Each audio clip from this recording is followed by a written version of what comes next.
Удивительная эта школа номер 165 в Казани. Большинство родителей там решили, что их дети должны углубленно изучать русский язык, английский язык и второй государственный язык. И что это идет на благо учащимся.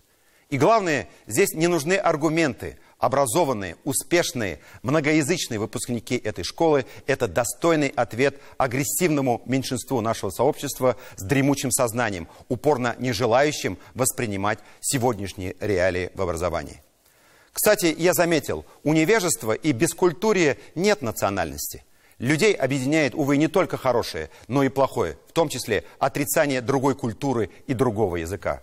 Главное, не стоит на них обижаться за грубые, грязные, часто националистические посты в социальных сетях.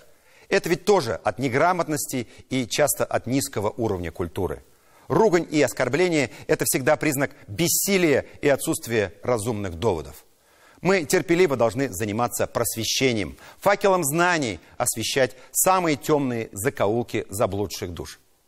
Если хотите, многоязычие, мультикультурность – это лучшее лекарство от первобытного национализма, мракобесия и черно-белого восприятия окружающего мира.